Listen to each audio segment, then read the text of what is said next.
Hey, I'm Grant with Grant's Game Rex. This is my monthly video on the best new editions of board games coming to retail. As always, I include 3 different types of games here. I include simply, updated versions of older games. I include re-implementations of games, like taking a game and maybe changing its theme, changing its name. And I include new games in an established series of games. So we actually have a lot this month. I feel like normally there's like 12 to 15 of these a month. We've got over 20 new editions of board games coming to retail here in March. So, I hope you find something that you like, that you're interested in, a lot of different stuff for you to check out for sure.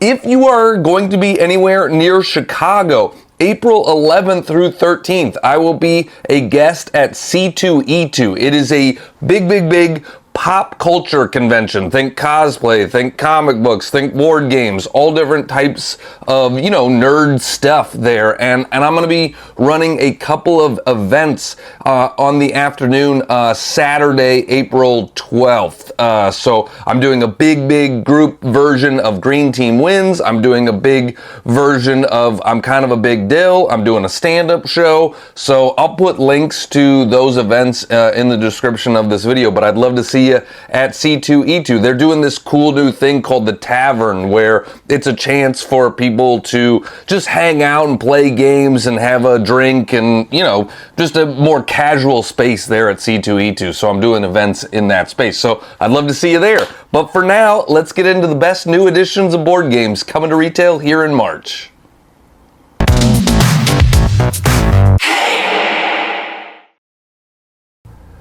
First up this month, AEG, in association with Flat Out Games, is releasing Cascadia Junior. This plays 2 to 4 players in 15 to 30 minutes, and it is a lightweight game. Cascadia is a really great puzzly tile-laying nature game that came out maybe 4 years ago or so, and it's very popular. And as you might surmise, Cascadia Junior is a simplified version of the great game Cascadia.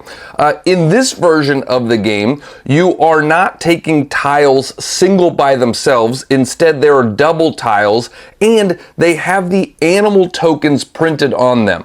So in the game Cascadia, you would draft a token, an animal token, and a tile that were associated together, and then you were deciding where to put the animal token and where to slide the tile into your own terrain area.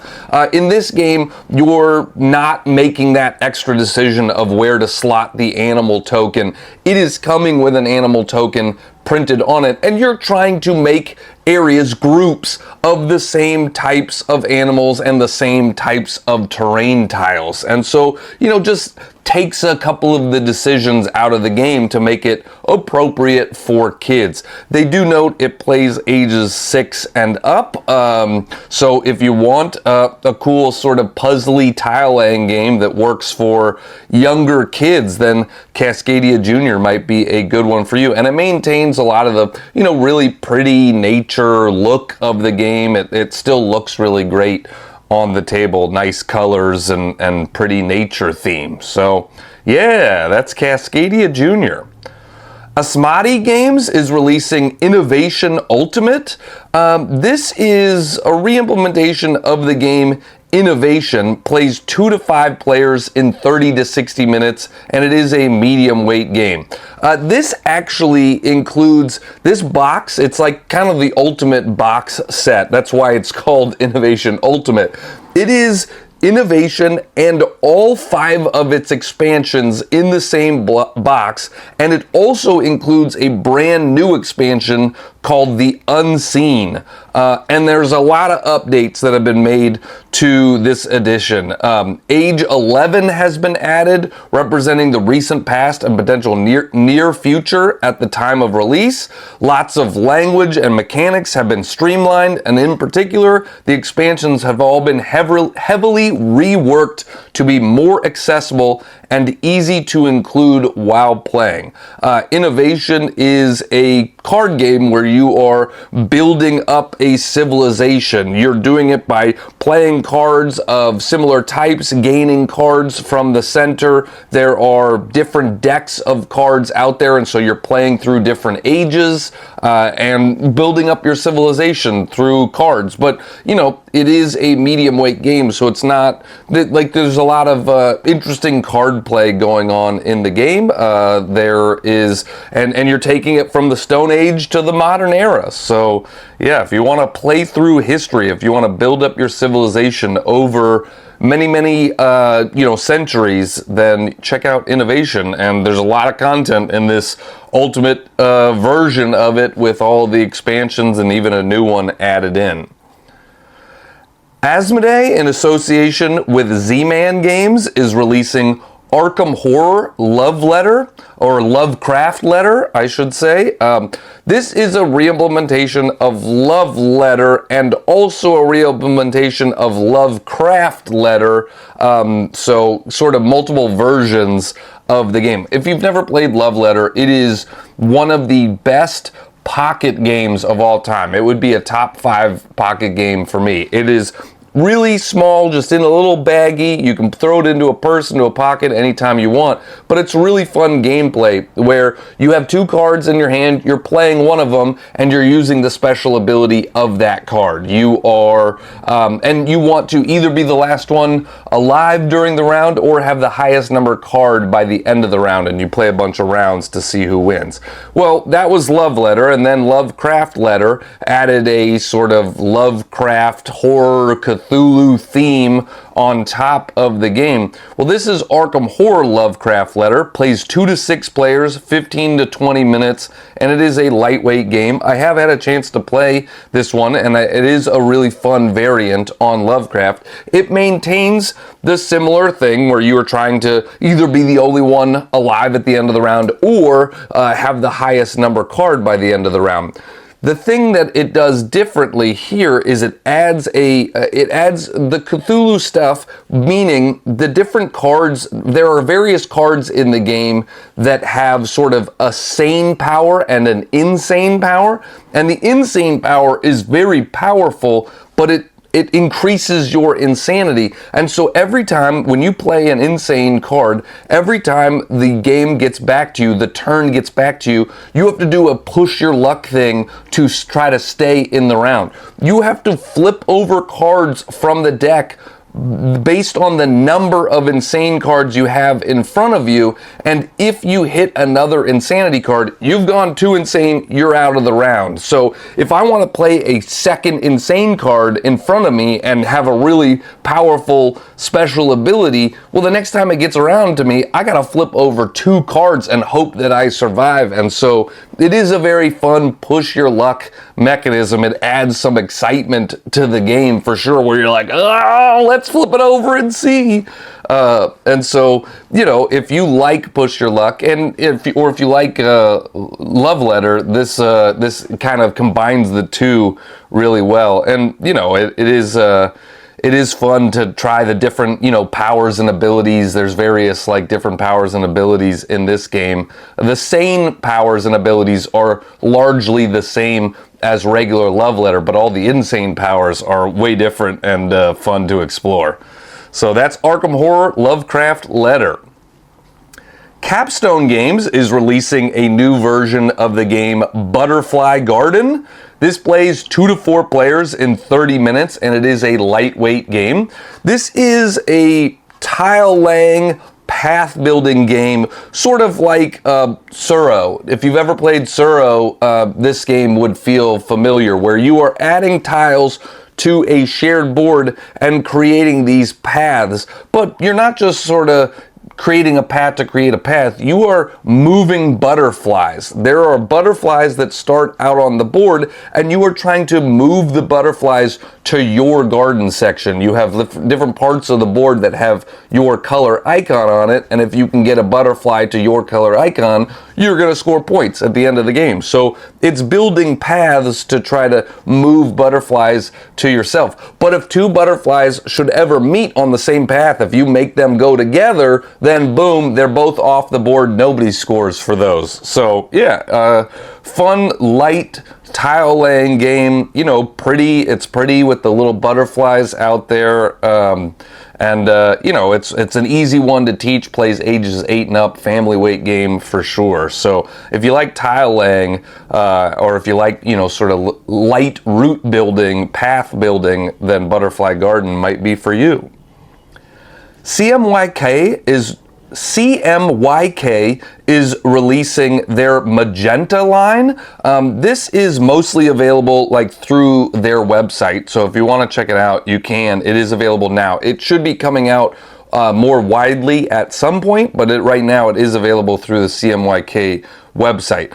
Magenta is a new collection of card games from them, and all of the card games are re-implementations of older games, different new versions of some games that have already existed, but, you know, given updated artwork, given updated graphic design, look, you know, in these bright pink boxes, magenta boxes, you might even say. And so if you want, you can buy the whole bundle of them, you know, you can buy the whole collection, or you can also buy them individually if one of them sounds more appealing to you than the rest. So, you know, I'll go through each of them kind of quickly right here. We have the game Fives. It's a twist on classic trick-taking games like Hearts and Spades. Instead of playing a card face up, you can play it face down as a 5, so hence the name Fives. So, you know, you're trying to win tricks and score points, but that's a different twist on it, being able to play a card as a 5 instead of playing it for its face-up value. Plays 3 to 4 players in about 30 minutes, and it is lightweight. Then they also have the game Duos.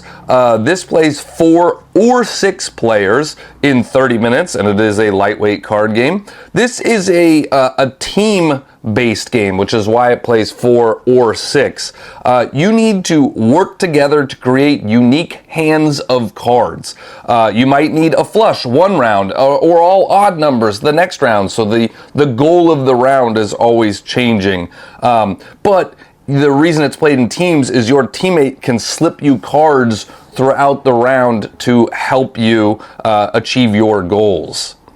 Then we have Figment. This plays 1 to 6 players in 30 minutes, and it is a lightweight game. This is a re-implementation of the card game Illusion that came out a while ago, where every card has just sort of random patterns on it, and you are trying to guess which color takes up more of the card, which color is a more percentage of the card, and it's kind of, you know, an optical illusion where it looks like, oh man, this one is way bigger, but in fact, all these little pieces of this other color make up more of it. And so it's a game of visual perception, but it's I liked Illusion when it came out, so you know, this one seems cool as well. Figment, instead of sort of, you know, it's prettier, probably, the color scheme and things like that.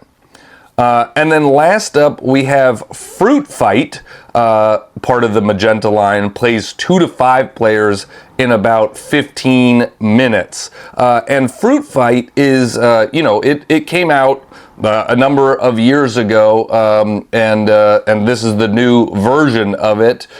It's a push your luck game about stealing your friends and family's fruits. So if you draw fruit cards that match what other players are about to score, you get to steal them all. So, you know, definitely take that, definitely high player interaction game. So if you like Take That, or if you don't mind Take That, then check out Fruit Fight. And they most likely, they're going to be releasing additional games in the Magenta line in the future as well. They're launching it with those 4, but there will be more Magenta games to play, card games, small box games in the future.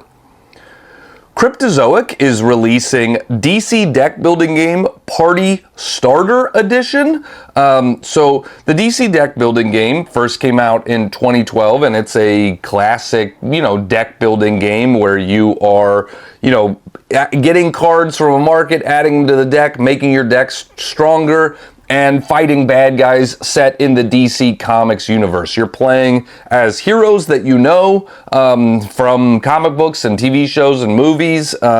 In the classic game, they had like the role of Batman, Superman, and you're fighting against supervillains from that universe. And so this new edition, this sort of party starter edition, the whole idea of it is an easy jumping on point, right? They have made it so it plays 2 to 5 players in 30 to 45 minutes.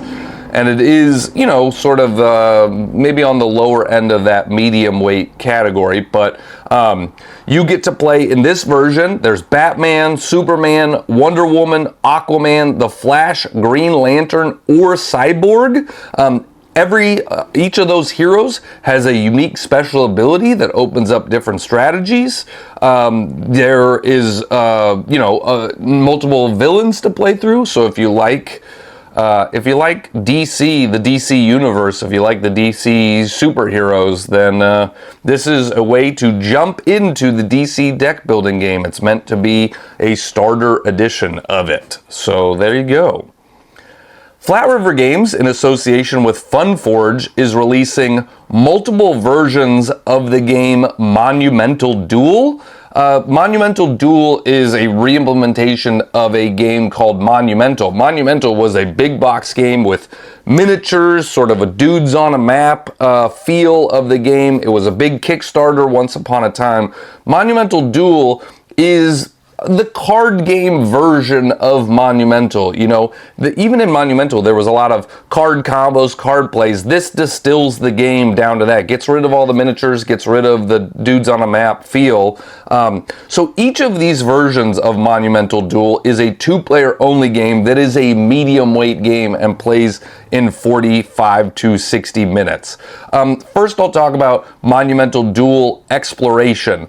I want to say, so each of these versions of Monumental Duel, there's Exploration, Espionage, and Trade. They do all play the same way, like the core mechanisms of the game is the same. You will have a grid of 9 cards, a tableau of 9 cards in front of you, and each turn you're going to tap, activate a row and column in your grid of cards. And those are going to get you resources and benefits and help you get other cards, because at its core, it's a deck building game. You will be getting cards from the market and, making your deck stronger. And it's a head-to-head game, so you're fighting against the other player. In each of the 3 versions, the Exploration, Espionage, and Trade, they all have a sort of different set of leaders. In Espionage, or let's say in Exploration, you can play as either China, Denmark, or Egypt, and you'll have a different set of cards that go with those things. In Espionage, you can play as Axum, Greece, or Aztec.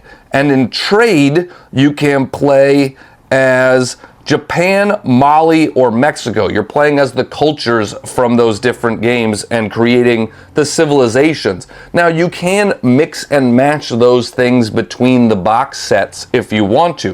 Where the 3 versions of Monumental Duel become different is they each have modules in the game. They have sort of modes in the game that really the contents of that box really interact with that mode. And so the modes, the modules, are not as interchangeable as the sort of civilization decks. And, the different modules play differently. Espionage is going to do stuff where you're screwing there, add some take that to the game, and, Trade, you might, guess add some trade to the game. And so again, you can combine the decks, but you're not combining the modules. So it is a deck building game, like I mentioned. So if you're a fan of deck building game, that might be a reason to check it out. If you like Monumental, one of the criticisms of Monumental was that it was a good game, but there was a lot of downtime between turns. You were waiting around a long time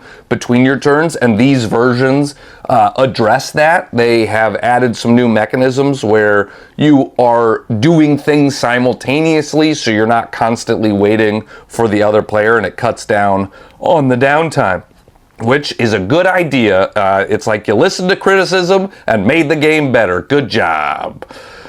All right, next up, Flat River Games and Mentha Designs is releasing the 3rd edition of Cantankerous Cats. This plays 2 to 6 players in 20 to 60 minutes, and it is a lightweight card game. They kind of call it a blend of Take That and TCG card mechanics. This is the 3rd edition of the game too, so it has gone through some changes. They do note the changes in this one. It's been streamlined for faster, family-friendly gameplay.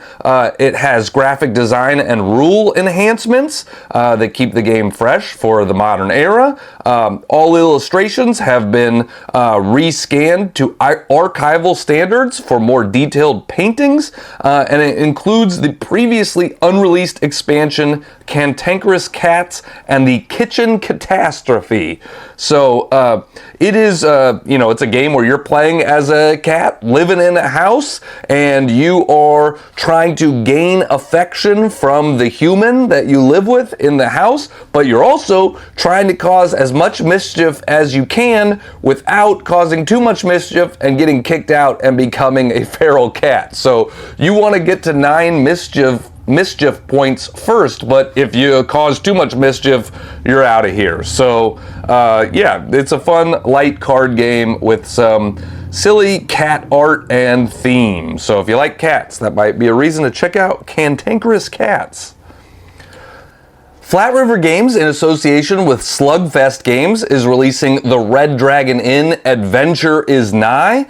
This plays 2 to 4 players in 30 to 45 minutes, and it is a lightweight game. This is a version of Red Dragon Inn with the characters from the Adventure is Nigh D&D YouTube series. So if you're a fan of that YouTube series, these are the characters you know from that. 4 different characters that you can play as in the Red Dragon Inn.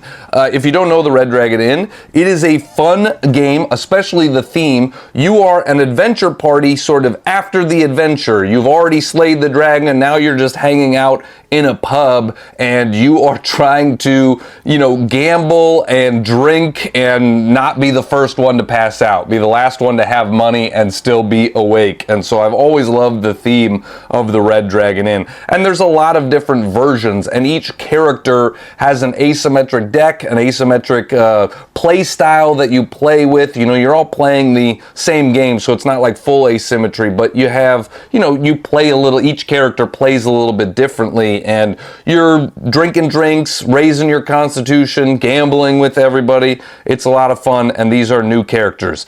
This is like most versions of the Red Dragon Inn. This is a standalone game, but it can be combined with any of the characters from other versions of the Red Dragon Inn. So, it's standalone, but can be mixed. So yeah, it's a fun time.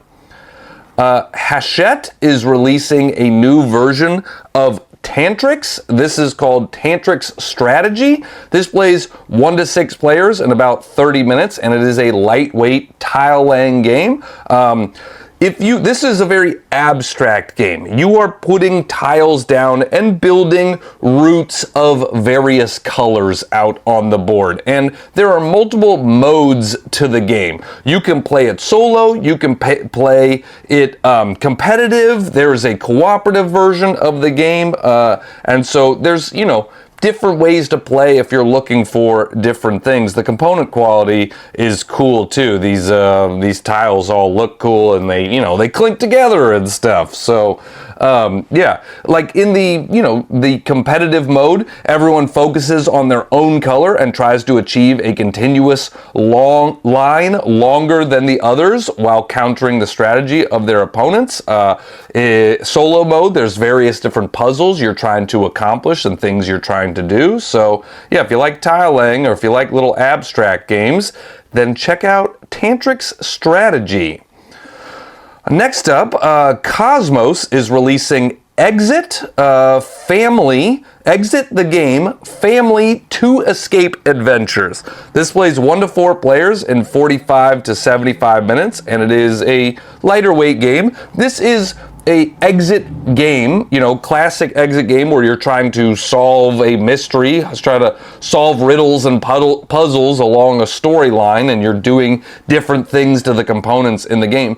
But this is in their family line, so this is meant to play ages 8 and up. So you are trying to solve the mystery behind mysterious happenings in Candyland in this version. So, if you like playing sort of escape room style games, Exit the Game is one of the most popular series of escape room style games, and it's nice they have some family versions so you can bring your kids into that as well. Or, even play it with some friends that don't want a huge, as big of a challenge as maybe a regular Exit game would be.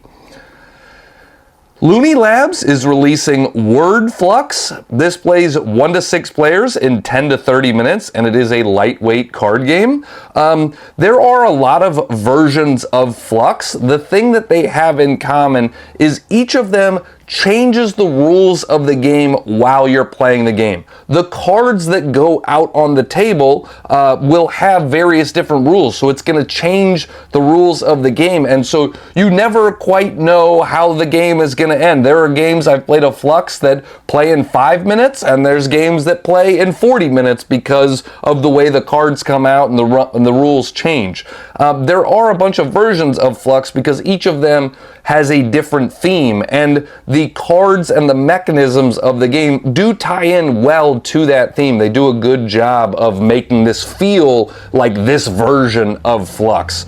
So this word version of Fluxx maintains that same, wacky changing the rules as we go, but you are trying to spell letters in the game. You have cards, there are these cards called keepers, and each of them feature a letter, and the goals involve making words of various types. You might need to build a noun or a verb or a palindrome or an acronym, and so you are using the letters you have to build various words to then try to win the game. And so yeah, if you're a fan of spelling or words, check out Word Fluxx. Mayfair Games is releasing a new version of the game CO2 Second Chance.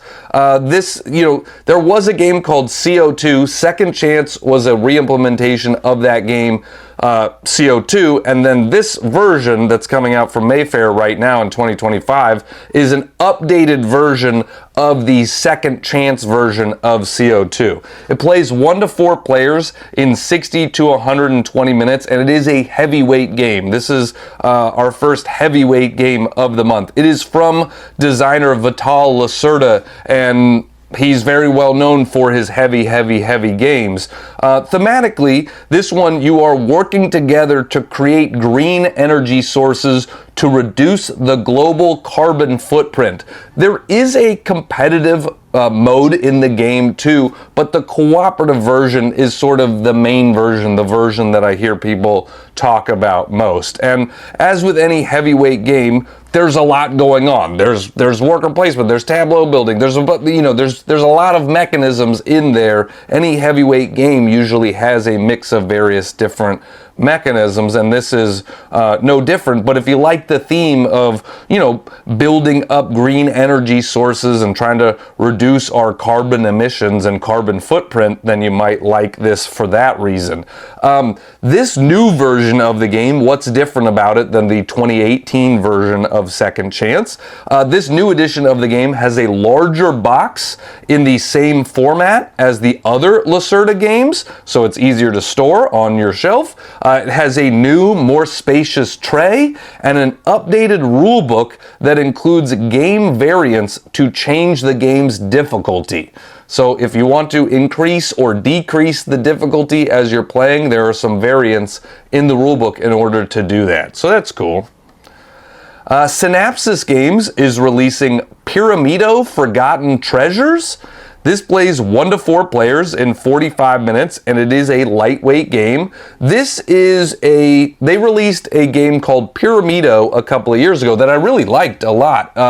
If you've ever played King Domino, it felt like King Domino, where you had these domino tiles and you're building up your own area of these domino tiles, but you were building a pyramid. You were going up levels. You were building 4 levels, and it made the game feel fun and different. And I put it in my top family games of the year it came out. Well, Pyramido Forgotten Treasures is a standalone game. You don't have to have played the original Pyramido to enjoy this game, but this does a lot of the same things, but also changes certain stuff. You will have the domino style tiles where there are 2 different colors, 2 different terrain types on the various 2 sides of the dominoes. You'll be building out your own pyramid area. You'll be going up in levels. All of that is the same. Now when you're drafting a domino tile, you are picking the tile and then picking one of the gems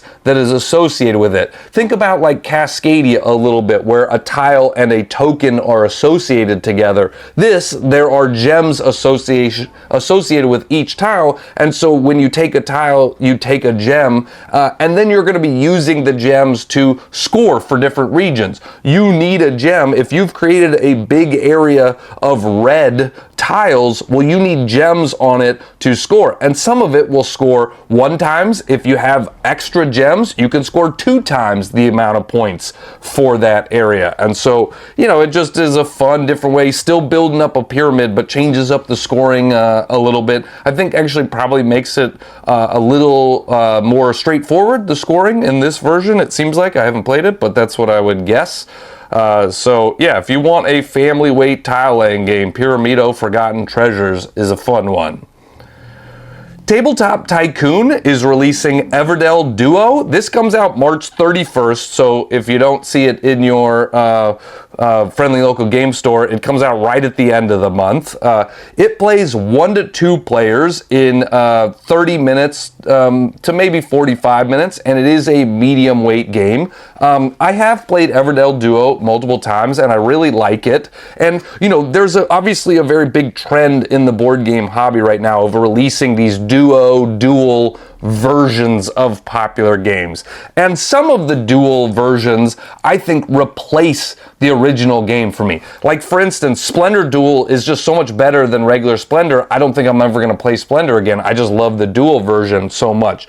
Everdell Duo, I don't think replaces Everdell for me, but I do think it becomes a really great complement to it, in the sense that this plays a lot quicker and it's a lot more streamlined, but I still get some of the stuff I really like in Everdell. And so I still will want to play like base Everdell at times, but if I'm looking for a shorter game or an easier game to teach or something like that, this Duo version is going to be the one I pull out. I sometimes even in 2 players, like Everdell, I feel like can have some analysis paralysis to it because there's a lot of different combos that you can build, and this makes only certain cards available from the market, from the meadow every time, so it cuts down on that analysis paralysis. I think it plays faster, just not just the overall length, but each turn is faster in Duo, so I like that about the game.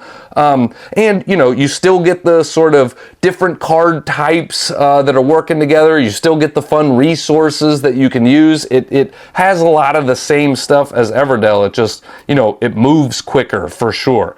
The the reason it is either a two-player sort of head-to-head competitive game, but there's also a cooperative mode to the game. You can play it cooperatively, and then there's a campaign book in the game. So you can play it cooperatively over a campaign together. I actually haven't played it like that. I've played it multiple times competitive and really liked that, but I haven't played the campaign cooperative version, but fun that it exists. You know, there aren't too many, is there a version of Everdell that's already cooperative? I haven't played all the expansions, so I don't know. But, you know, I'm not thinking of that many, like, cooperative experiences for Everdell. So if you're looking for that, then check out Everdell Duo.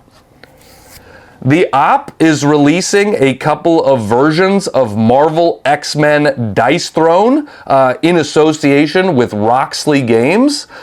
These, you know, they play 2 to 4 players in like 30 minutes, and they're, you know, maybe the upper end of lightweight or the lower end of medium weight.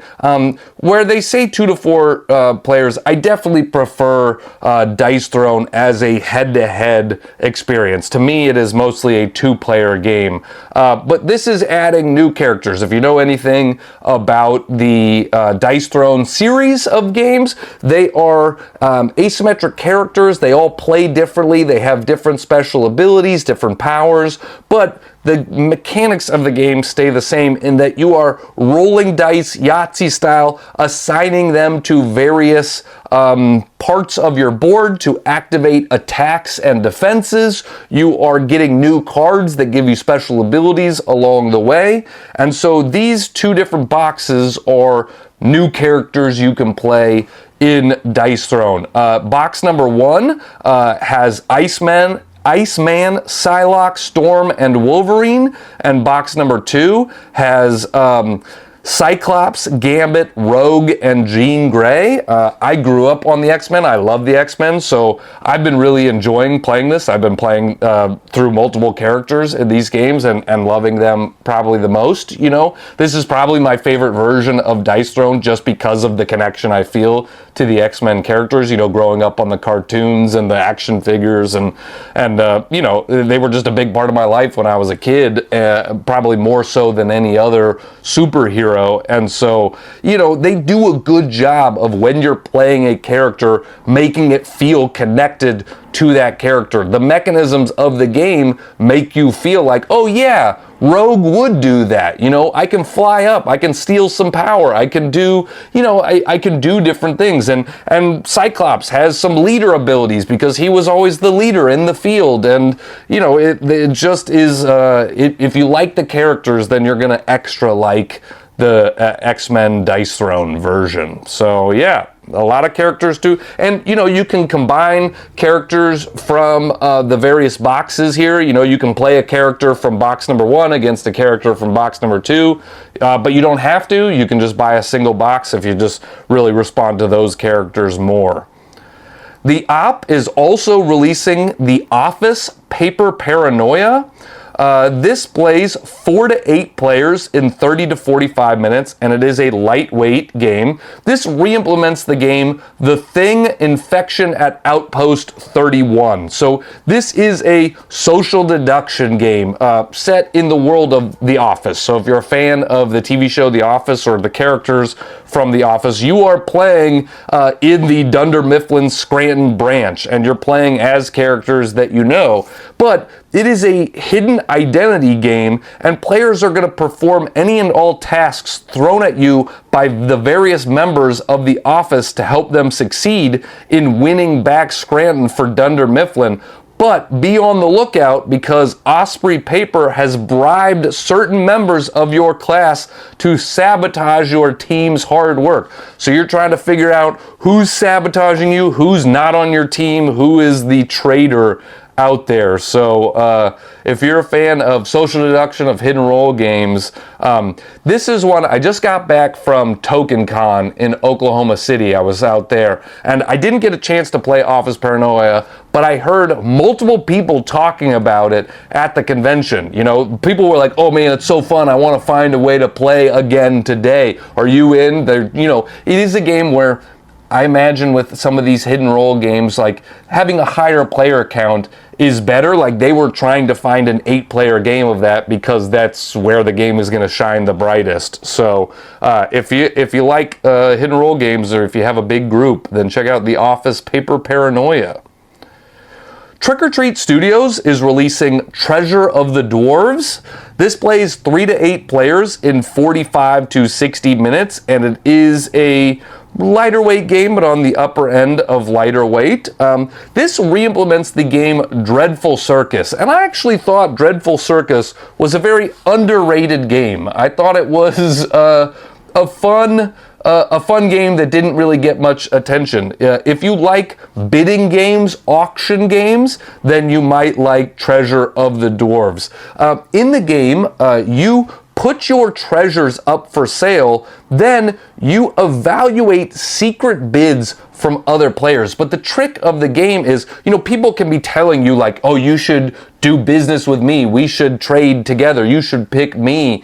And if you look at what they're offering you, you either have to accept it right then without looking at any of the other offers, or if you put it back and move on to another offer, you cannot go back to them. You have to make the decision right then, and it adds some tension to the game, and it adds definitely a backstabby element where you're like, are you lying to me right now? And it's a very social game. I like social games, and this is one where there's a lot of table talk, a lot of, bidding together and bluffing and trying to figure each other out. And so you're going to be collecting coins and gems and magical treasures along the way, and trying to have the most points by the end of the game, and trying not to give away too much stuff when you make deals with other people as well. WizKids is releasing Pathfinder Dice Conquest. This plays 1 to 4 players in 30 minutes, and it is a lightweight dice game. This re-implements the game Dice Conquest and adds iconic Pathfinder monsters. So if you've played Pathfinder, this adds a lot of the monsters into the game of Dice Conquest. It's either a solo game or a cooperative game with multiple people, but you are using a sort of set of polyhedral dice. Imagine the dice you might have in D&D or other RPGs, and you are using the dice are your weapons. So the different types of dice are, gonna be different weapons and do different things for you. And so you are, rolling dice, taking turns, fighting monsters, doing damage to the monsters, trying to defeat the monsters and gain upgrades. And, each character has its own special ability and items that will increase the damage. So if you like light cooperative games, dice rolling, there are 6 unique characters to play as in the game, and you can up the complexity by adding spell cards to the game, advanced spell cards, and so it's just, rolling, fighting, kind of distills an RPG experience a little bit down to a 30-minute game. So if you want a quick RPG experience or just fighting bad guys, then check out Pathfinder Dice Conquest. That's it. Those are all the new additions that I have coming to retail this month. That was a lot of them. There was a lot of stuff. There's a lot of stuff coming out in the world of new additions this month. So as always, I try to include a bunch of different type of games, in this video, so different people can find something that they're interested in. So I hope to see you at C2E2. I'll be at other conventions coming up as well. So you can also, if you ever want to, people ask me like, when are you coming to my city to perform? Look on my website. You can see my tour dates on my website, so you can see if I'm coming near you to perform. I'd love to have you at a show. So thank you guys so much for being here. I'm Grant with Grant's Game Rex.